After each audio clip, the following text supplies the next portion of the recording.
Welcome to Podcast of All Podcasts. Enjoy best moments of podcast history. Please donate if you can. Enjoy. Neil Young, Old Man.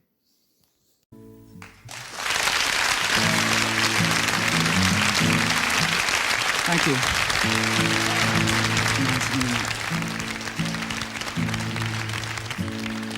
This is a new song I wrote about my ranch. I live on a ranch in California. I just bought it a while ago from these two lawyers. And there was an old man living on it.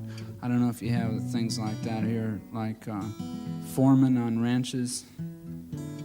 He's like an old caretaker, takes care of all the cows, fences and everything. So I wrote this song for him.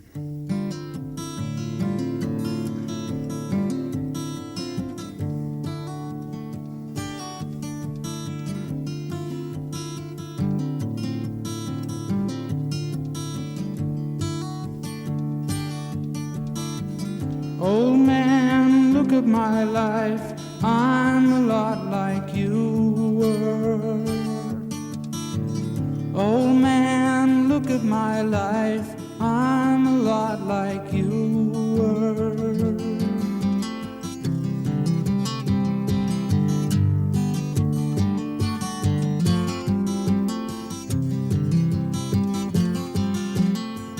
Old man, look at my life. 24 and there's so much more. Live alone in a paradise that makes me think of two. Love lost such a cost. Give me things that don't get lost, like a coin that won't get tossed, rolling home to you.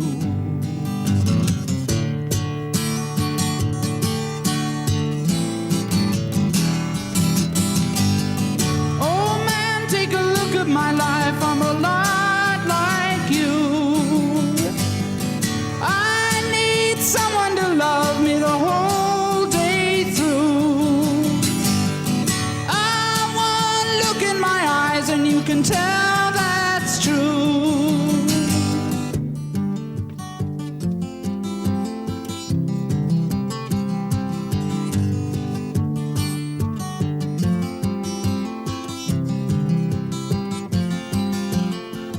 Lullabies, look in your eyes, run around the same old town. Doesn't mean that much to me, to mean that much to you. I've been first and last, look at how the time goes past. But I'm all alone at last, rolling home to you.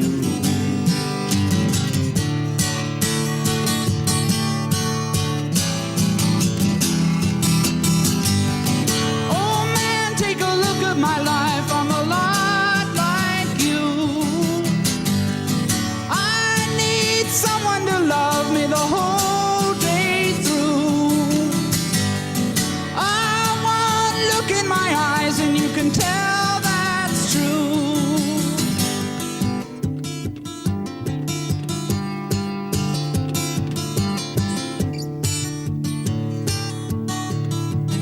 Oh man, look at my life.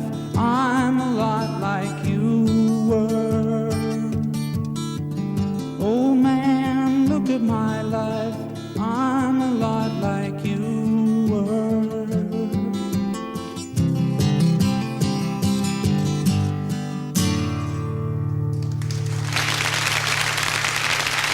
Thank you.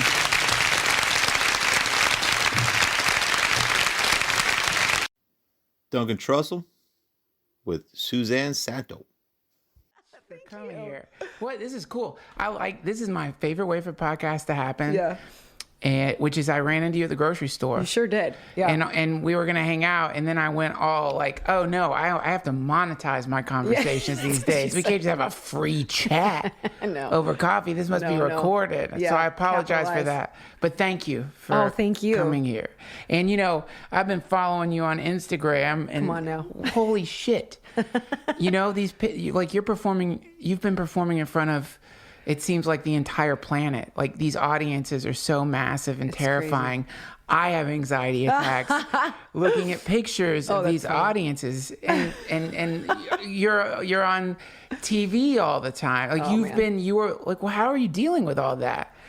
Well, that's really funny. The only time I ever really did get like nervous was when we did live TV performances because, I played with the artist Hozier, Irish lad, had that big hit, Take Me to Church. Yeah. And, it was great. I mean, I definitely, it wasn't my music, so I didn't have that, pressure to carry the show. I just did what I do best, which was have a good time. Yeah, right.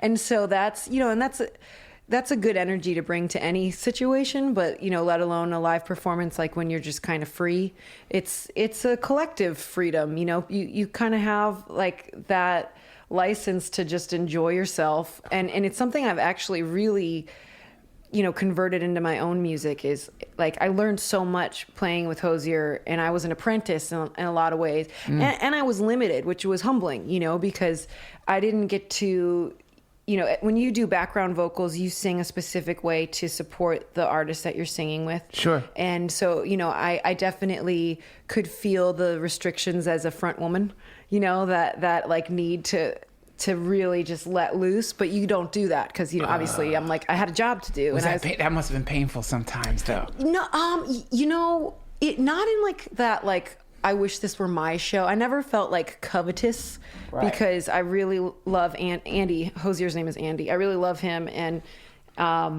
care about his music, But I definitely was like missing my own thing. And there were times when I was so exhausted from just because they really toured hard. I mean, it was like a blur. So much of it is a blur. Right. And how many shows approximately?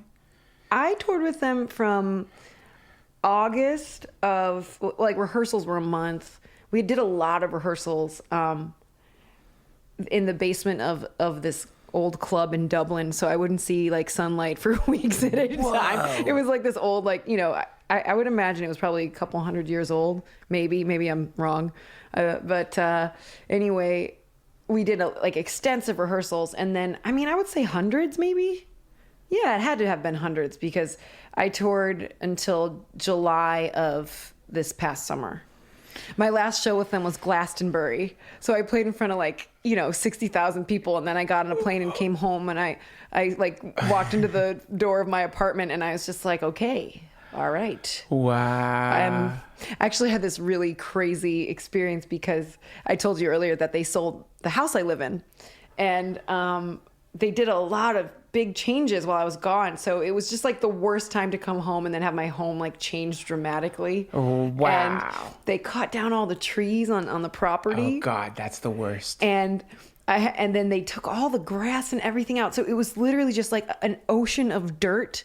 And I felt like I had this moment where I felt like Alec Baldwin and Gina Davis in Beetlejuice when they realize they're dead and they can't leave the house because of the sandworms. I was like standing on my front door porch and I was like, oh my God, am I dead? Yeah. That's what it's like. Yeah, that's what it's like. I think that's a perfect description of the situation. Because it's like, you go from one dream, which is already the most bizarre dream. I mean, it's a dream that very few people get to experience. That is very true. And for a lot of people, it would be their version of hell. Yeah. To find themselves suddenly standing in front of 60,000 people. That's a nightmare. Yeah. But then to jump out of that dream, to come back to your own life here, and it's a sea of dirt. I sometimes I really, without like sounding psychotic, sometimes I am pretty convinced that this thing that we're in right now is just one big fucking joke. Yeah. I feel like that sometimes. Like it's a joke dream. It's a dream. You know, sometimes it's a joke, sometimes it's not. But it's like. Well, in all transparency, I left the tour early because I needed to make my next record, and I also opened for Hozier last winter in Europe, and it went really well. So I had all this traction. I had an agent. I have an agent now overseas, and they wanted to book me on these festivals and things. And so I had to make that leap or take that leap to say, hey, I have to leave this tour. And like, you know, it's comfortable financially. Like everything is fucking done for you. Like all you do is sleep, rock, and fucking party. And like you wake up and there's catering, there's food, and in a lot of ways it's not a good thing. No. And I'm not a lazy person, so like after a while I had a hard time with the lifestyle. I think just because I knew how much work I needed to do for my other projects, and not to sound ungrateful because it was amazing, but you know, you get to this point where you're like, I got to get out of this. You know? Right. So like, it is pretty ironic to have come home to a sea of dirt and be like, all right, now you got to rebuild. Oh, yeah. And it took me a while to get over it. Like I definitely was really fragile. I call my mom crying all the time being like, am I done? Like what's happening? You mean you felt like when you say done, you mean that's you felt like you peaked or something? Yeah, but it's not true at all. That's just like a lie I was, you know, kind of caught up in that I was, you know, bouncing around my brain for a minute. But success is the strangest of things. Yeah. Because people who get it feel like they're failing more than people who don't have it. Yeah. It's the most bizarre thing. It's like, what is that line? There's that great song. My friend did a cover of it. Oh my God. How does that song go? It's like, don't play the chords of love. You know that song? No. What is it? It's like a song about... So the lines are something like, I saw him on the stage last night. By the stage last night, he breathed his last breath. Oh. A needle full of heroin was all that he had left. Oh, Jesus. You know, something about the more you succeed, the more you'll fail. Yeah. Don't play the... Yeah. Play the chords of love. Don't play the chords of fame. Okay, I know that it's song, like really ringing a bell, but yeah, it's like an old... There's a lot of truth to that. I mean, I think the thing is, it's like in any profession, in any position of power, whether you're, you know, the manager of a restaurant or you're, you know, a lead singer of a band or, you know, you have your own podcast, you know, you have to manage yourself. You have to manage your emotions and your ego and your fucking gratitude. You know, I think that's a big one. I've noticed in some of my friends that have risen to success or fame or whatever you want to call it. I think success and fame are two different things, by the way. I don't know if... Oh, yeah. Yeah, I mean, that's not like... Fame can be like terrible, like a disease. It's, you know, it was an interesting thing to sort of be in proximity to with Hozier's crazy fans. Like, they're great. I didn't want to say crazy, but he has like... super fans, people that like spend their life savings going to his shows. And you know, it would get weird when people would try to get to the band to get to him, and you know, you just kind of like feel for the guy, you know, but he handles it really well. How does he handle it? He is very gracious. He usually says hi to every single person after the show. Wow. But I'm you know, must have an immune system of steel. I don't know about that. Maybe. I mean, here's the thing. Personally, when I do that after my shows, I usually end up losing my voice because I talk too much. Yeah. So there's a, you know, depending on how big the crowd is, sometimes it's not that big, you know, it's walk in the park. But, you know, at the end of the day, kind of back to what I said, you know, you just have to be a good person. Like, right. And that can be really hard when you're really successful and you're a boss. Okay. So if you're a boss and people make their living and they're employed by you, there's all of a sudden this, like, you know, there's a chain of command, there's a hierarchy, and you're aware of it. Right. Yeah. And then like, some of that feels really good. Right. Feels really fucking good to be a boss. Sure. But you're still accountable. And that's where I think people really they drop the ball. I do. I think that like, it's sort of like, was it Bernie Sanders on Rogan that he was talking about? No, it wasn't Bernie. Who the fuck was it? Howard Stern with Mike Judge. Well, on the math, I'm really good at standardized tests in math. Right. And so this was going to be your career. Your parents are probably happy about that. What was your father again? What did he do? Archaeologist. Right. So, bright family, this and that. They expected you to excel. But in your spare time, you started to try to make these little cartoons for your own amusement, like Frog Baseball with Beavis and Butthead. Yeah.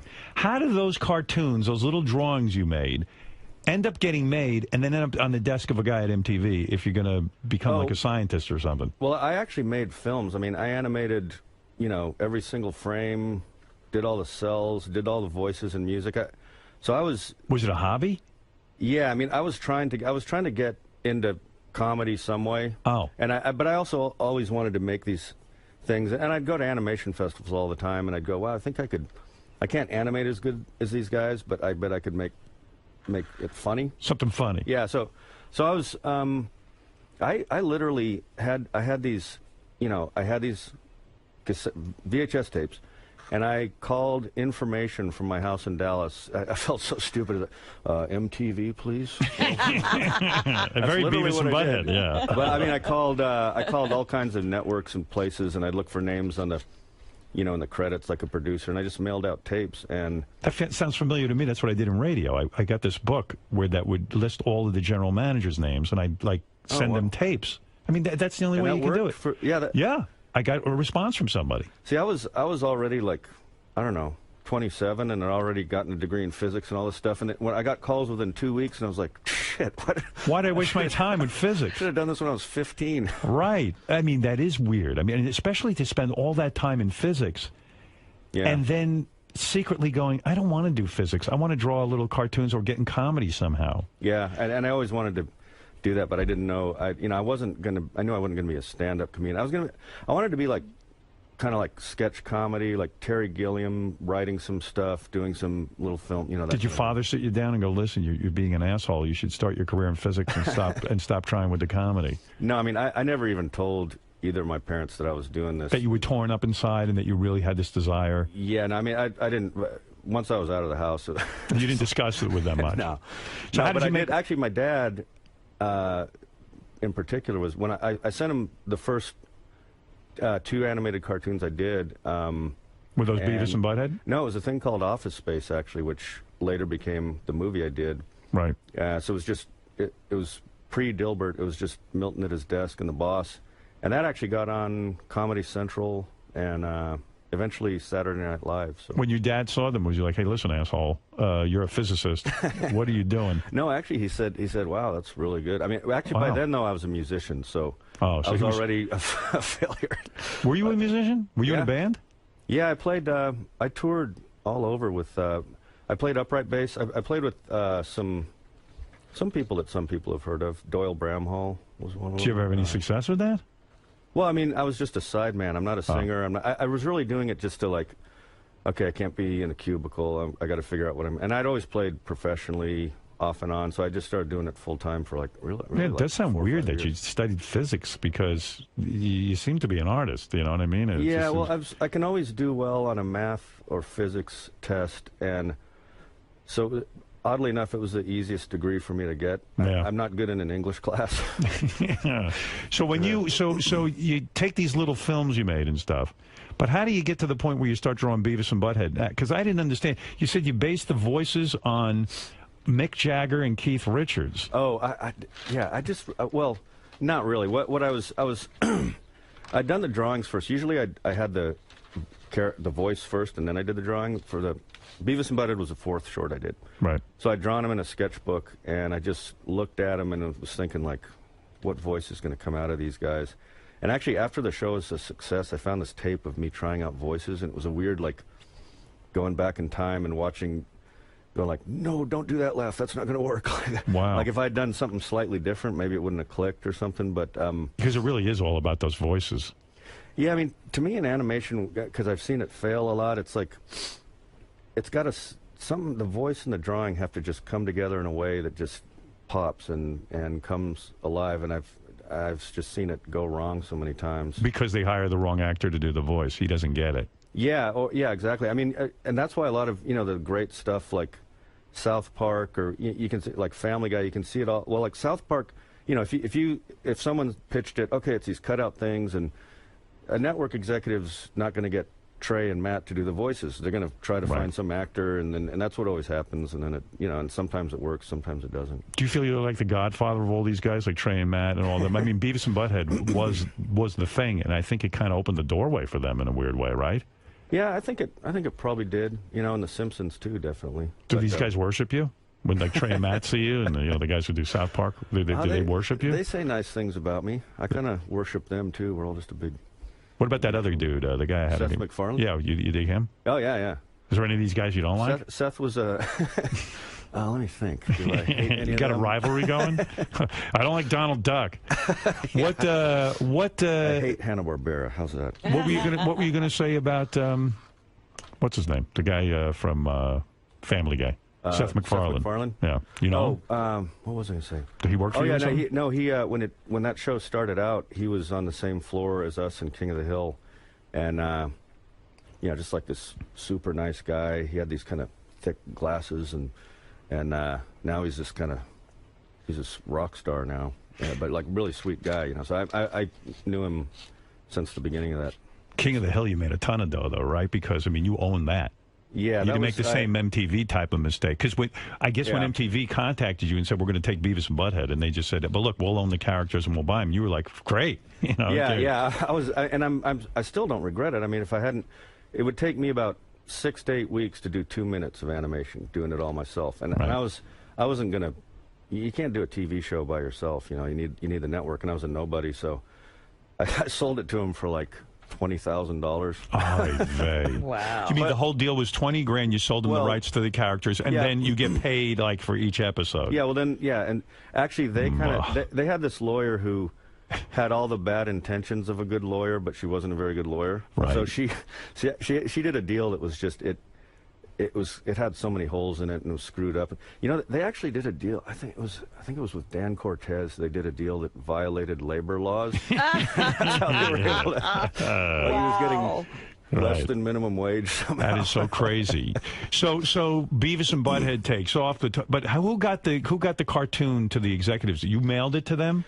It happened. Well, it was a show called Liquid Television. Right. Yeah, and that I did mail. Actually, I mailed a tape to them. And there was this guy, I wish I could remember Was that his Frog name. Baseball, where the boys... It had all four of them, Frog Baseball and the other ones. And you made those all on your own? Yeah, completely on my own. What's it cost to do stuff like that on your own at the time? Let's see. Geez, I mean, probably like $800. Really? I mean, well, back then you'd have the lab fee. I shot them on film. You'd have to rent the camera. Maybe a little more than that. At first, I shot him on a little Bolex that I owned. But, so you put up your own money for that? Oh yeah. Wow. But then, I mean, right away, I was in profit. Not much, but like I sold my first two, which only cost me like $500 or $600. I sold them to an animation festival that paid me $2,000, and then Comedy Central paid me another like $4,000 or $5,000, I think, to run that. Right. So I was already doing enough that I could quit what I was doing and justify, So how did the MTV executives end up with Beavis and Butthead on their desk? Oh, okay, so I sent it to this guy at Liquid Television who sent me a rejection thing, but he had heard of some of the people I had played with. So I sent a letter saying what I do. Yeah. So he was kind of a fan of this guy Anson Funderburg, who I played with, and Sam Myers, and he actually called me, and I was like, oh, the guy's calling me, and he just wanted to talk music, and he goes, yeah, I don't think we're going to use any of this stuff. Right. And then somebody above him discovered it in a festival and called me, and I wish I could remember the guy's name who turned it down so I could get him in trouble. There are a lot of places turning you down because that's. I remember the first time I saw it, I was like, wow, how are they going to get away with this? Because the boys were killing frogs and taking baseball bats and stuff. You know what I mean? Yeah, jeez. And yelling fire for that matter. Yeah, that was a little rough. Yeah. I mean, but so it's pretty progressive that MTV understood what you were doing. Yeah, well, I mean, they saw these two dumbass kids with metal T-shirts on the couch, and just and the tape got around kind of virally, like people were copying it for each other, and so I think they figured they had something, and so yeah, it went from so it ran on Liquid Television, right? They along with my other shorts, like 3 of them, so and everybody dug it, and the rest is history. Wow. Yep. Yeah, that's pretty cool. But now they're bringing it back, and you've had a lot of success in between King of the Hill. Theo Von with Jocko Willink. Fuck, I forgot what I was even going to ask you, man. Oh, there you go. That's what you were talking about, your memory. I was listening to your podcast today. You were talking about your memory failing quite a bit. Yeah, I think this... Oh, no, you were talking about your emotional memory. And that's why you keep making the same mistakes all the time. Emotional mistakes. Yeah. See, I think I have a good emotional memory. Really? Like locked. Wow. I remember what that feels like. I'm not doing that again. See, fuck. For some reason, I forget. It's like that kid with the stove kind of. It's like, I just don't... It's just like, I find myself just running in the same circles. Recently I've been trying to get a little bit more into finding just motivation, because then at least I'm like active in each. I've been trying to get more active into my day each day. So then at least I'm like not just like playing from behind all day. I don't feel like By active, do you mean like some kind of physical activity, or just mean more proactive in the way you approach your day? Both, actually. So more physical activity, instead of just thinking like the second I think, okay, I should go for a gym, or I should go to the run, or I should, get an appointment for a trainer. I know you don't have a trainer, but no. I know. It's like, you couldn't even imagine some soft man yelling at you with a whistle, dude. But yeah, it's like I just go ahead and do it, and then just to try and approach just my day a little bit more like, just like, okay, I want to do this. Yeah. I call that like going on offense. Instead of being on defense, you just go on offense. I'm going to make some stuff happen. Thinking about doing this, and that's a good attitude. When you think about something, thinking about doing it, just go do it. Yeah. Don't even waste time thinking about even what you're going to do at the gym. Just go to the gym. You can figure it out when you get there. Or your trainer can tell you. Yeah, because my brain, man, it just, once it gets into my brain, that's where it's not good, It's like when I'm in action, that's when, everything will work out usually okay as long as I get my action going, So, for recently, it's just been just something that I guess I've been struggling with, is just finding that motivation. So, but now I feel like I'm getting a little bit more like, all right, let's just go, let's go, let's get in motion. And I know it, but sometimes it's like I'll have learned a lesson and then it'll just kind of fade away a little bit, and then I'll have to, or, the value, like the new practices I have in my life, sometimes they go by the wayside and it's like I have to kind of recalibrate. Yeah. Well, I always tell people you can't sit around and wait until you're motivated to do something. Because if you sit around and wait until you're motivated to do something, who knows when that's going to come? It may come, but it may not come. Yeah. And it may only come twice a week. And if it's only coming twice a week, that's a lot less than you actually need. So you don't wait. You just put the discipline on. You put the discipline on. Yeah. And when you wake up, you go do what you're supposed to do. And the crazy thing is, speaking of emotional memory, when you get done, you're going to feel better. Like that's a guarantee. If you go to the gym and you get your workout in, or you do whatever thing you're supposed to do, it's a guarantee that when you get done, you're gonna feel better. So remember that emotion, right? And put that thing into play so that you can actually, get it done the way you're supposed to.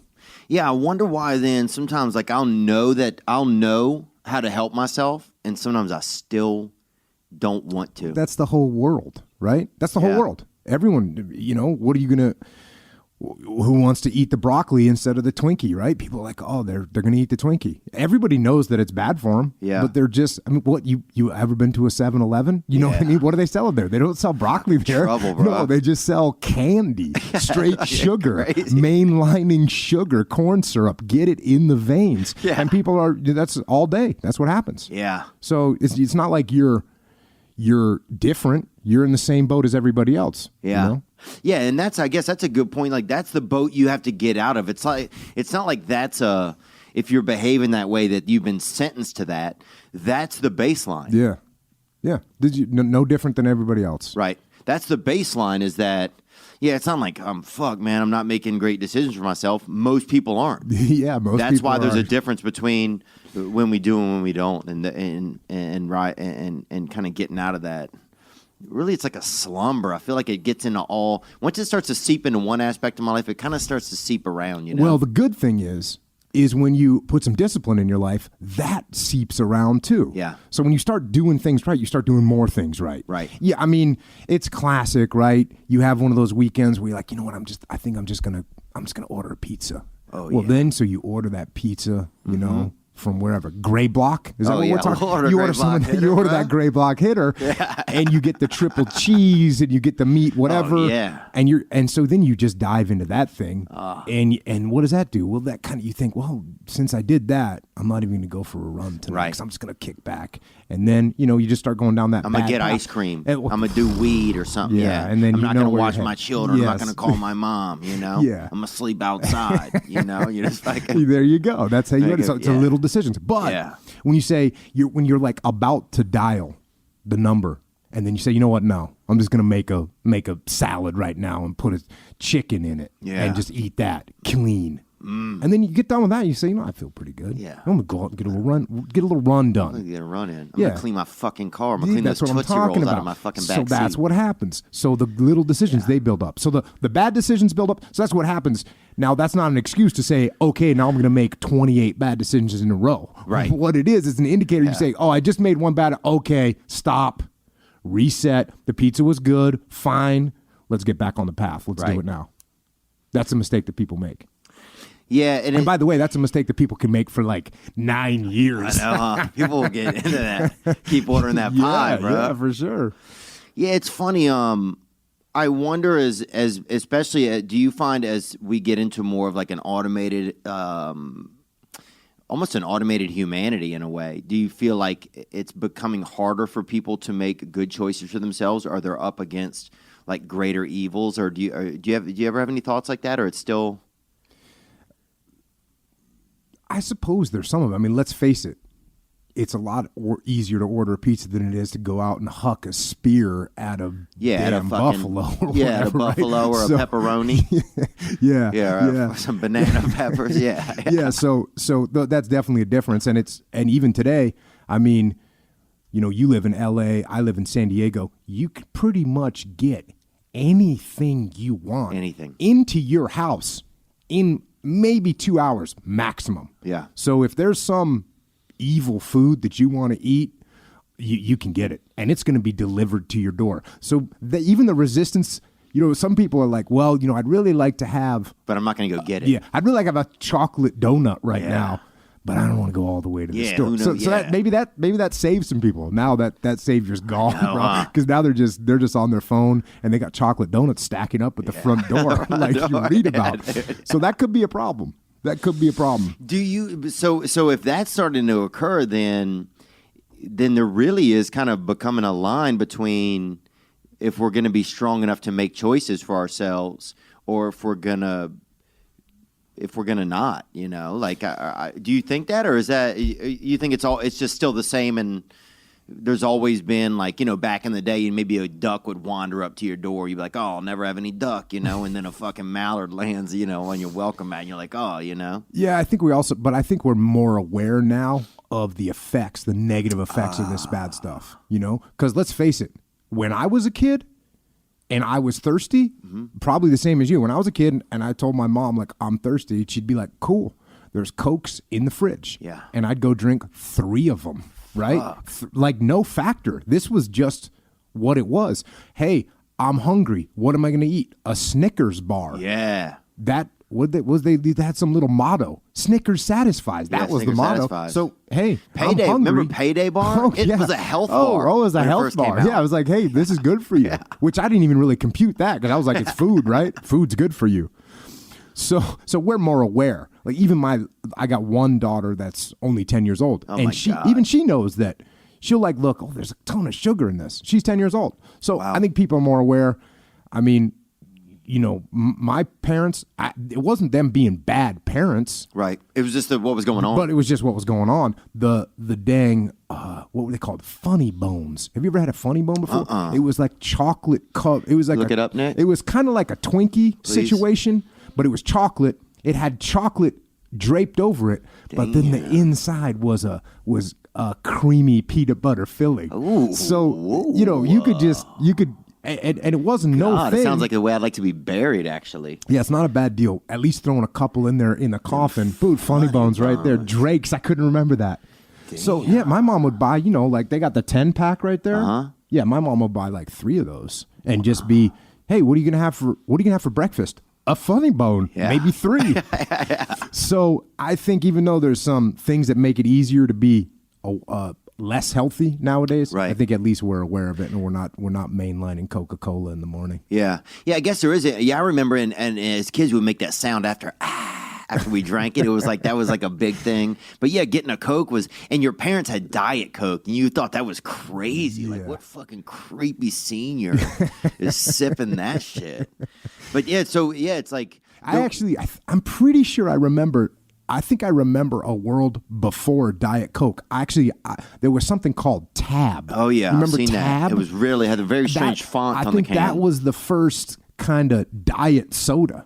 Oh really? Yeah, that I can remember. Because Coke was just Coke. There wasn't even anything else. It was just like, it wasn't Coke Light and Coke everything else. It was just Coke. Yeah. With 97 grams of corn syrup brother. per shot. Yeah. Coke, and they're supposed to refresh you. That's insane. Adam Ray with Josh Wolf. What's this? You can perfect practical jokes on your kids. Yeah, dude. It's so good. You can just try things out. And my kids, here's the thing. Did you think of, go ahead. Well, the one thing I will tell you is, and think about how you grew up. You never remember the time your mom cut the crust off the sandwich. No. But you remember that weird fucking thing that happened.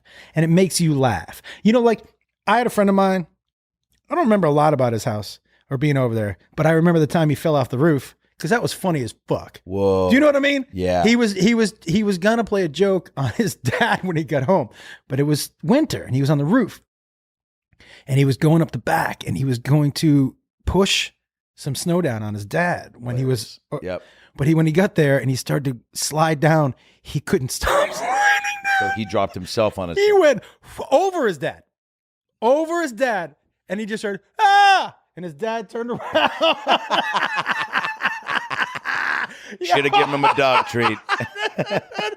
But that's what you remember. Yeah. So I always thought, listen, I'm going to make memories. I want my kids to have memories. They're not all me fucking with them, but a lot of them That's are. selfless too, because in the moment they're like, you just did that for you, but it's like, no, how fun is this now though? Later we get to reminisce about that. But also, Adam, like things like, we didn't have money. So, and we couldn't go to you're talking about the family. Are you with your kids? When I was living over here, I lived across from the Guitar Center on Sunset. I made $1,200 a month, and I had 3 kids. We lived in one room.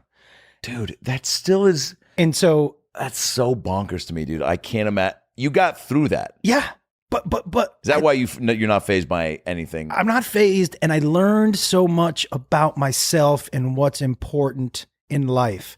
And I didn't have any money. And so for a long time, it really beat me up what I couldn't provide for them instead of what I could provide for them. Whoa. That's right? a big mental shift. Huge. Look. Easier said than done, by the way. Ask any of my kids if any of their friends had more fun growing up than my kids. I doubt it. But they didn't have stuff. But you're also still friends, right? Because you're so great with people that have absolutely. cash.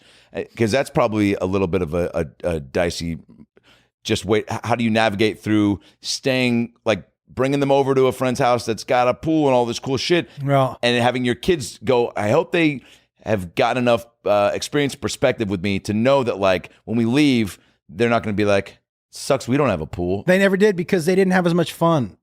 Because I was constantly, but you know what? There was one guy so Jacob went to, should I name he went to Temple Israel here. Cool. We called it the Jew school. The person who ran the school asked me to my face. 2 dudes there. They said, stop calling it the Jew school. And I was like, it's the Jew school. And they were like, yeah, but don't say that here. This is Temple Israel. I'm like, okay, Jew school. Yeah. So there was a guy that I knew there, super rich. And his kid and Jacob liked to hang out. And so after, half days, we would go to his house to play. Now, the guy was never there. His nanny was there. And so I used to have sex with the nanny while on his bed, while Jacob and the kid was playing. The nanny would make Jacob lunch and then send me home with a bag of his groceries and then take his money and go shop for more. What? Yeah. I told him about that about 10 years ago. And he was like, you motherfucker. He was just mad. He was like, you were fucking on my bed. I'm like, yeah, I did terrible things on your bed.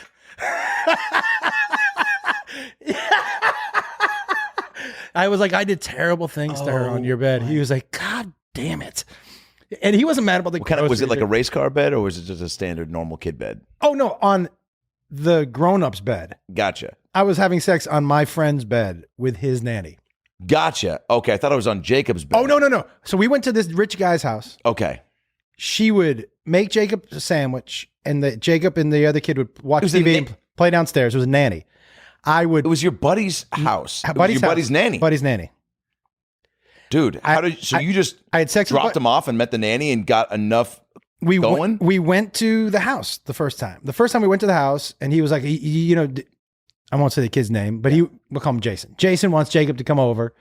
And I was like, cool. And he says, the nanny will be there. I go, well, I'm just going to come by the first day because I was like, I don't know the nanny and I don't know your house. And let me just come and check it out. Yeah. Came and check it out. By the way, solid dad move, not with any intention of being like, check out the house, make sure it's kid proof, and also there's a great place to fucking. Yeah. And if the nanny's hot, Jesus Christ, did you even know there was a nanny going to be there? Yeah, because he said the nanny will be there. So I was like, I want to make sure. I don't know what his deal is, and some of the nannies, which was great. A lot of the kids spoke Spanish, but they spoke Spanish in the house to the nanny. So I didn't know if that was going to be the deal, and if Jacob, right? So also maybe the nannies, like you, dude. Unfortunately, you hear these horror stories of nannies that can go cuckoo for Cocoa Puffs, and you want to make sure that they aren't that. So I go over and I'm like, "Oh, hello, nanny," and she said, "Do you want? I'm going to make the kids some lunch. You want? Do you have an accent? What is she? Oh yeah, Costa Rican." Yikes. And so, do you want some lunch? I said, "Yeah, I'll take some lunch." And so I was getting a pretty strong vibe. Nothing happened that day, but the next time, like the way, like vibe, how, like when she was like scooping the peanut butter, it was real slow. She spilled some, and she was like, "Oh, I'm gonna lick that off my own tit." Yeah. You're like, that seems unnecessary in the process of making the sandwich, but I am gonna keep staring at. Doesn't seem like you need to take a tit out. You could have easily just fucking wiped it off. There's paper towel right next to you. It wasn't even on your tit; it was on your knee. But that's cool. But she gave me she ran her finger up my arm just a quick second as she was walking past me when I was sitting down eating a sandwich. And I was goosebumps and goosebones. I was like, this is happening. Wow. So I waited till the next time and I dropped Jacob off. And I just said, hey, do you want me to stick around for a little bit? She goes, yeah, why don't you stick around?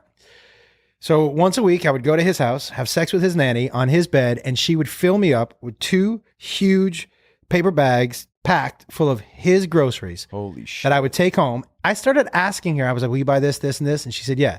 So she would buy it under the premise that it was for him. Yes. Give it to me, and then just go shopping again. He didn't know. He had so much money, he didn't fucking know that she was double shopping on him. And I would have her go buy me groceries because, dude, you know what it costs to live in Los Angeles? Yep. $1,200 a month. Yep. To feed 3 kids and me. Yep. It wasn't happening without some help. Fuck. I used to steal. Did I tell you this? No. We used to go to this Ralph's here, Rock and Roll Ralph's. Mm-hmm. By the way, why is it called Rock and Roll Ralph's? Because it used to be late night where all the rock and rollers went and shopped. Gotcha. They'd come down out of the hills and go shopping. Now it's just like strippers. Now it's and like producers. Now it's elephantitis foot Ralph's. Yeah. Yeah. Yeah. It is, dude. But it's a great Ralph's. You get to see everything. And at 2 a.m, that Ralph's used to be bananas. For real? Bananas. Because I've been there now and it's kind of, see maybe a few tweakers. No. It used 2 a.m. used to be just a fucking the Rock and Roll Hall of Fame. Fucking great. That's amazing. Great. But we used to go into that. Why isn't there a documentary about that, by the way? Because that's the Rock and insane. Roll Ralph's. Did you ever see the documentary about what's it called? What's it called? Echoes in the Hills? Or something about Laurel Canyon and all the music that they made up there in the 60s? No. Oh my God. Right. Just about this 3-year period in the canyon about how there's so many docs I have on the list. Okay. So you go there late night to steal. Well, you didn't go there late night. We'd go there during right before lunch, and I would go to the middle of the day. Yeah. More traffic. Yeah. Nobody knows. But actually these people do know. That's the thing is I would go to the hot food place, and the woman knew I would have the kids order what they wanted for lunch, and she would give it to me knowing that I wasn't going to pay for it. I would put them in the shopping cart, and I would walk up and down the aisles. And this is how I used to practice jokes. I'd walk up and down the aisles and pretend to be their tour guide and make jokes about what you saw on the left. This is the diabetes aisle or whatever I would say. And they didn't know, but I was really just practicing jokes for me. And I would wait till they were done with their food, mac and cheese and chicken, whatever. Yeah. We'd get out of the shopping cart and we'd leave. And one day my oldest son said to me, are we stealing? And I said, do you have anything in your pockets? And he said, no. I'm like, have him come get it. We're not stealing. It's in you right now. If it's in you, it's not stealing. And he was like, okay. But I would do that once a day, maybe every other day, just because, man, look. Got to survive. Got to eat. I didn't feel bad. I never felt bad about taking things like that from a large chain. Oh. Do you know what I mean? I know it sounds terrible, but I was like, you know what? This is pure survival mode right now. Wow. You know, I had one pair of shoes for a long time.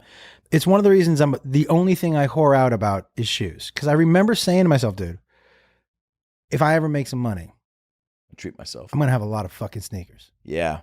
And that'll also be a quick way to reflect and also be like, okay, cool, I've progressed and gotten to a better place. Every time I get a new pair of sneakers, I think about that. Cool. Every time. Wow. Every time. I remember them when How cool is it that you're able to give away now sponsored Controlled Chaos? So amazing. And every year, Beth and I probably give away 200 pairs of shoes. Probably. We drive around. Really? Yeah. We hand out like 200 pairs of shoes. Dang. To people on the street? Yep.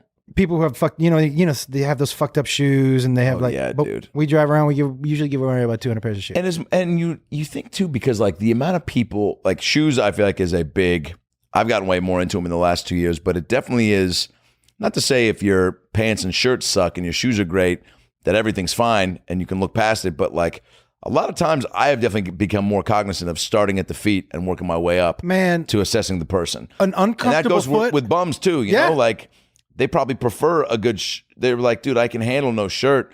Like in LA. And my feet are going to carry a lot of warmth in this package. So, and a lot of weight. And if your feet start to get fucked up and you can't walk or they start to get infected, it's over. It's over. So we try to do that. Barefoot crossing the freeway, pushing a stroller filled with Diet Coke cans. One of my old roommates. Wait.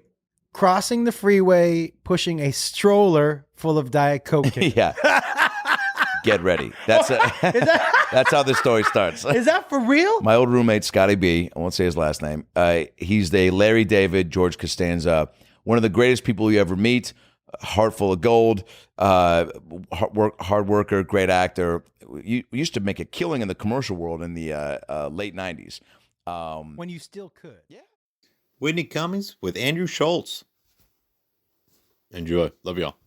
And how you become horrible in relationships is the ability to justify anything. That's right. There's nothing that you probably can't justify, and you probably do it as an exercise, just as a comic, like take the worst things.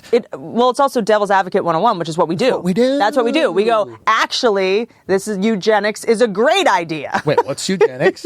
Is that what behind the wallet? What's eugenics? There probably is a eugenics program. It's like it's white supremacy. It's like a supremacy, a racial supremacy program. Yeah, like IQ based on. It's a eugenics program. Yeah, it's like only let smart white people breed with each other. Oh, you specifically, it's a breeding thing. Isn't that what eugenics is? I don't know. You guys might have to look it up. I don't want to get this wrong. Benton? You're from the South, huh? Oh, I don't. You guys breed together. But that is really fascinating. And I think for me, I have a really hard time telling the difference between compromising and deluding myself of like, but you need to compromise. Relationships take work. Of when relationships take work philosophy hits up against like martyring yourself and being delusional. Like I have a hard time telling the difference between those two things. I have a hard time between going like, well, you're kind of a judgy bitch and like having high standards. You know, like when do you lower your standards? That's something I've like always struggled with. Yeah.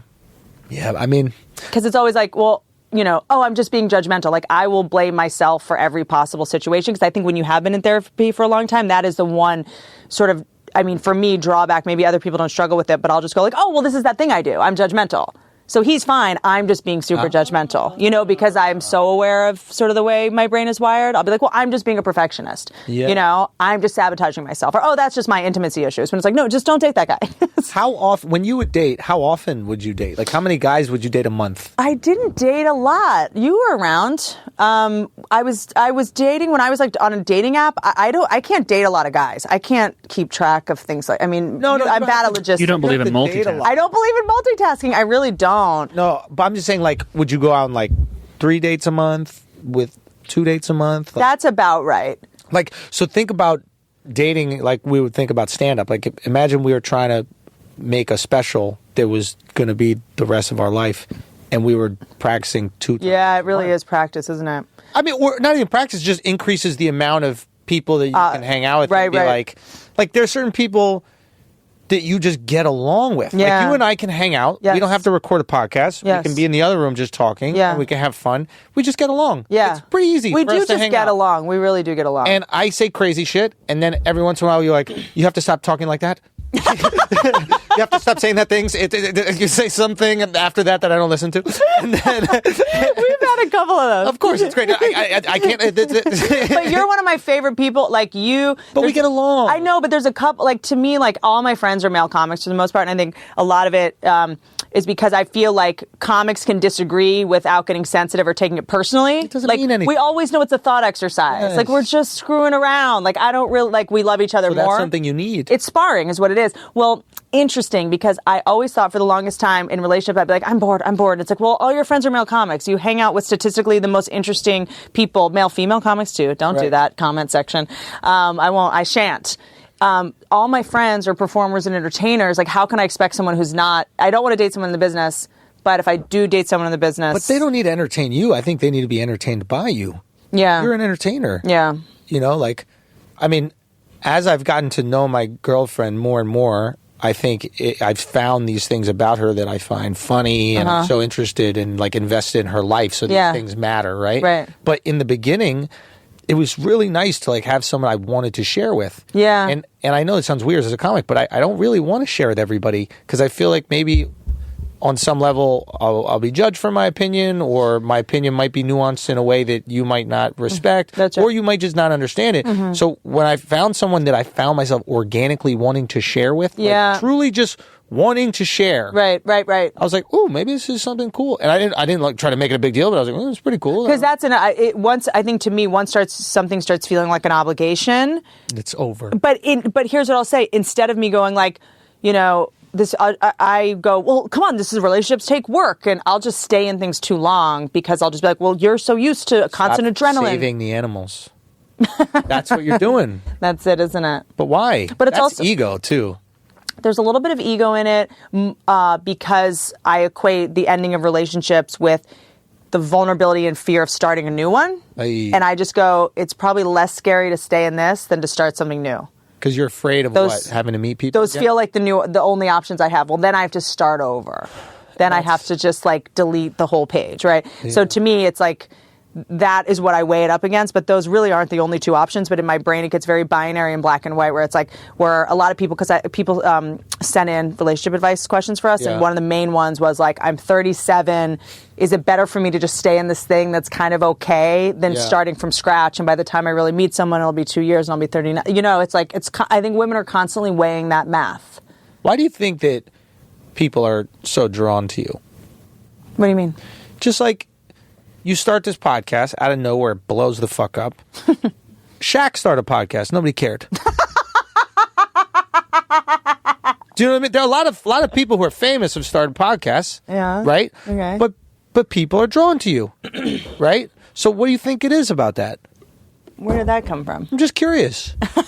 No, you tell me. I don't know. You have a way more objective take on it than I do. I might be objective about it, but you've obviously thought about this. It's like, I don't know. I feel like I love the idea that you're like, why do people like you? No, this is so hard for me to fathom that someone want to listen to you talk. No. I'm joking. No, but I guess when I see like, I feel like it's very difficult for you to not be yourself, and I think that in the internet age, authenticity always wins. It cuts through the bullshit. Yeah. Like Mark and I were talking on the way over here just about like when you have options. Yeah.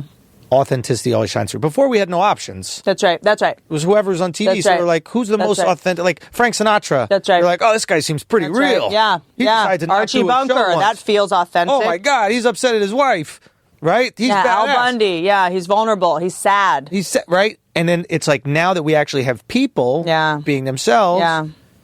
I think it's very difficult for you to not be you. And I think that people... And it's refreshing. I think we prefer authentic people we don't agree with or like to inauthentic people that are likable. Mark goes, This is my buddy Mark Gagnon, very funny comic. Yeah. So he goes, yeah, I would rather an authentic person that I didn't agree with, like morally or any of these other things, than an inauthentic person trying to fucking sell me something. That's right. Stop trying to sell me. That's also a very primal thing, is that you basically feel safe. Trust. You gravitate towards the people you trust, because if you lie to me, you'll lie about me. I mean, you feel danger when people are full of shit. All of our grandparents are racist. That's right. But we love them because we trust them. Right. I know where I stand. It's real. We like to know where we stand. They love me. You know what I mean? Yes. Not the girls I date, but they love me. Right? I never met any of my grandparents. They all died. But the point is, like, we can love these people because it's fucking true. It's real. Right. And I think there's something about that. It's like you're giving your raw self to somebody. And I wonder if that's hard in a relationship. It makes them feel very close to you. You know, that's the other thing, is I think that you probably get close to people quick, and maybe that's tough. I have this thing where, yes, I think I do tend to, I think all comics can. I think all comics, because we are in a situation every night where we are with a bunch of strangers that we need to make listen to us. Yeah. I think when we have this ability to kind of hook into someone's energy in a way and it's very intimate. I mean, it's a very intimate thing that we do. You know, you have to make people know you care about them right away. I mean, I think whether it's chicken or an egg, or whether we became comedians because we were already good at that or whatever, right. I think we also have a very, a skill to be able to ascertain the room. Like, we can walk into a room and go, this room's weird. What's happening here? you can. You could just go, this is a weird office party. Yeah. Someone's drunk. Yeah. Bachelorette party gone wrong. Like, we have this sixth sense about energy. We can read a room the way that I think a lot of people can't. I got it, I think, from growing up in an alcoholic home, where you have to sort of always be able to read what's going on and how much has someone had to drink and how dangerous is the situation. You know, I think we're just good at that. But sometimes I think that's bad for relationships, because I think ignorance is bliss in a lot of ways. You know how I think Chris Rock said, if ignorance is bliss, being a comic is the opposite of that, because we're hyper aware of everything. Yeah. Right? But it's like sometimes not knowing that your significant other is upset is actually the best thing, because they get over it and you're like, okay, we're good. We have these antenna. We fucking know. Like the way they close the door. That's right. Everything all right? What? Yeah. What was that? Okay, should we mean the door? What was the door? Like, no, it was the knob. Please donate if you can. Enjoy. Thank you, folks, for listening. Tune in next week for more podcasts about podcasts.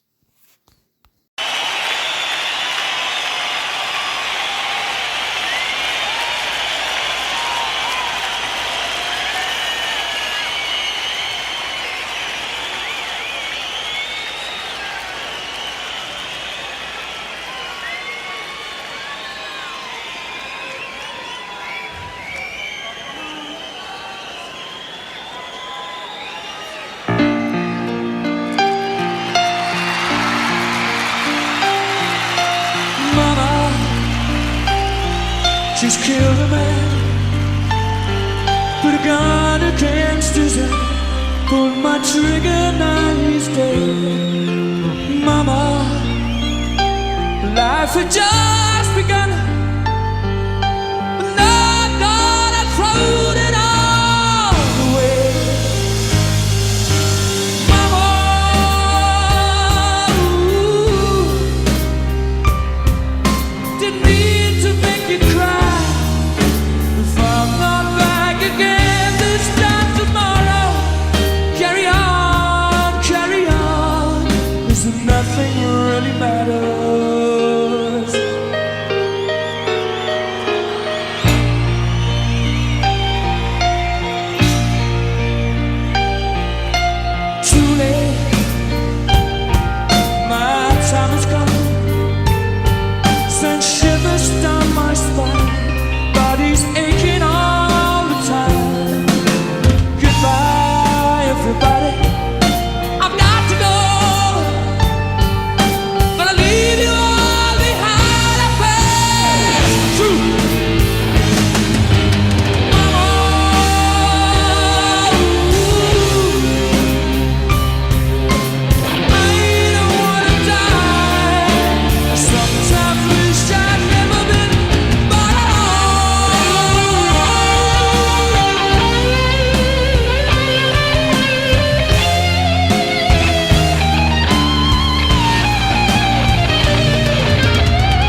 which will you do the fandango? Thunderbolt and lightning, very, very frightening me.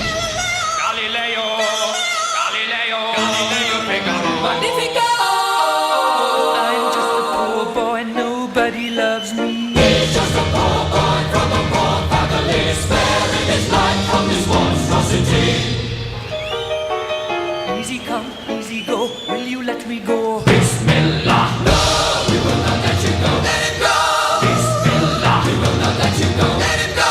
Bismillah, we will not let you go. Let me go. We'll not let you go. Let me go. We'll not let you go. Let me go. No, no, no, no, no, no, no. Oh, mamma mia, mamma mia. Mamma mia, let me go. Beelzebub has a devil put aside for me.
Anyone who